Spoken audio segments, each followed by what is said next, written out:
नमस्कार दोस्तों, GNS news में आपका स्वागत है। हर उपयोगी और काम की खबर से अपडेट रहने के लिए अभी सब्सक्राइब करें हमारे चैनल को, साथ में बेल आइकन भी प्रेस कर ले और वीडियो को ज्यादा से ज्यादा दोस्तों में शेयर करें। तो चलिए बढ़ते हैं खबरों की ओर।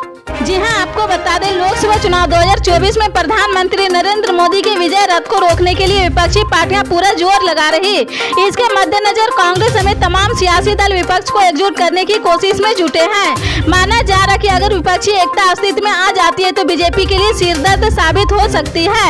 हाल ही में सामने आए एक सर्वे में ये बात तकरीबन सच साबित होती भी लग रही।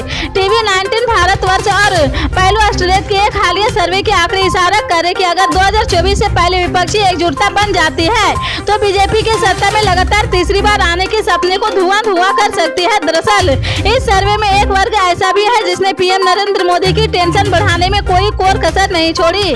आइए जानते हैं इस हालिया सर्वे में कौन से लोग बीजेपी के लिए मुसीबत बन सकते हैं। जी हां, आपको बता दें, आबकारी नीति घोटाले की दिल्ली के सीएम अरविंद केजरीवाल भले ही फर्जीवाड़ा मान रहे हो, पर मामले की जांच कर रही सीबीआई टीम जिस तरह डिजिटल और फोरेंसिक सबूत जुटा रही, इससे भविष्य में केजरीवाल सरकार की मुसीबत बन सकती है। मनीष सिसोदिया से रिमांड में हुई पूछताछ के बाद अब मुख्यमंत्री अरविंद केजरीवाल को भी सीबीआई ईडी के दफ्तर बुलाया जा सकता है। ऐसी जानकारी की इस मामले में जाँच टीम को पुख्ता सबूत मिले हैं। सीबीआई सत्येंद्र जैन से इस मामले में पहले ही तिहाड़ जेल में जाकर पूछताछ कर चुकी है। आरोप है कि आबकारी विभाग के एक ब्यूरोक्रेट ने घोटाले में पूछताछ के दौरान सीबीआई के बयान दिया है कि सिसोदिया ने उन्हें केजरीवाल के घर बुलाया था। इस दौरान वहां सत्येंद्र जैन भी थे। वहीं पर सिसोदिया ने उन्हें मौखिक रूप से शराब कारोबारियों के लिए कमीशन बढ़ाने के लिए ड्राफ्ट तैयार करने को कहा था। जी हां, आपको बता दें, कांग्रेस नेता राहुल गांधी ने कैम्ब्रिज विश्वविद्यालय में एक व्याख्यान के दौरान केंद्र सरकार पर तीखा हमला किया। राहुल गांधी ने आरोप लगाया कि भारतीय लोकतंत्र की बुनियादी संरचना पर हमला किया गया है।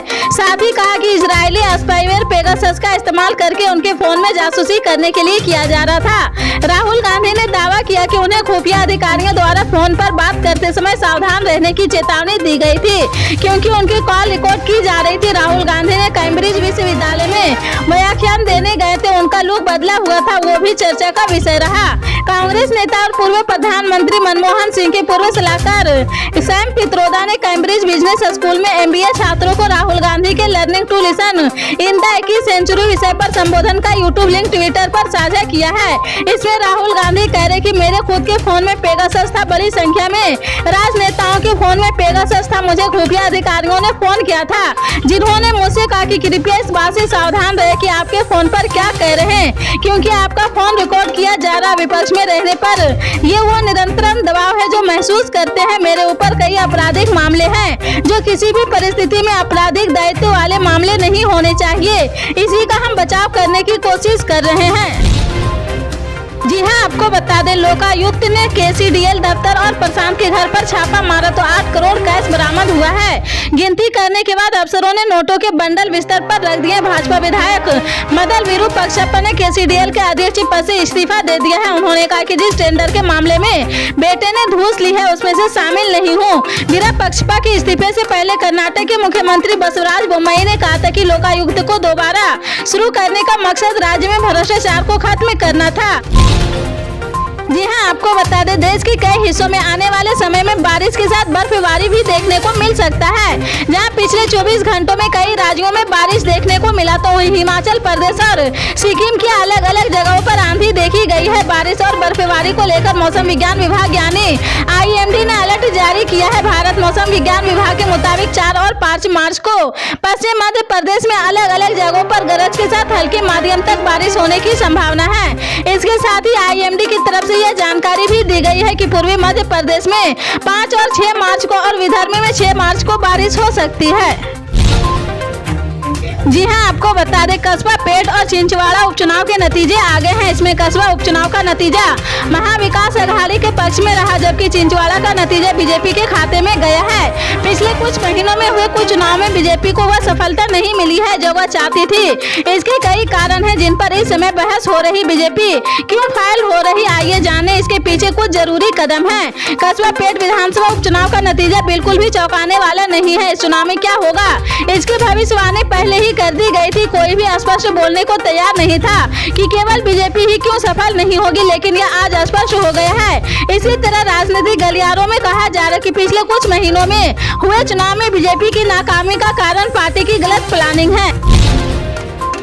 जी हां, आपको बता दें, नॉर्थ ईस्ट के 2 राज्यों में जीत की खुशखबरी और एक राज्य में गठबंधन के जरिए सत्ता के करीब पहुंची बीजेपी को सुप्रीम कोर्ट के 2 फैसलों से करारा झटका लगा है। सुप्रीम कोर्ट ने एक ऐतिहासिक फैसले में कहा कि चुनावी आयुक्त की नियुक्ति के लिए एक कॉलेजियम बनाई जाए जिसमें प्रधानमंत्री, सीजीआई और लोकसभा के नेता प्रतिपक्ष भी विपक्षी दल के शामिल होंगे। एक अन्य फैसलों में सुप्रीम कोर्ट ने शेयर बाजार में निवेशकों के भविष्य सुरक्षित करने के लिए एक्सपर्ट कमेटी का गठन का आदेश दिया है। कोर्ट ने केंद्र सरकार का सिफारिश वाले नामों को खारिज कर दिया है। रिटायर्ड जज एसएम सप्रे के नेतृत्व में 6 सदस्यों की कमेटी अडानी हिंडनबर्ग रिपोर्ट के आने के बाद शेयर बाजार पर क्या असर हुआ है, इसकी जांच करेगी।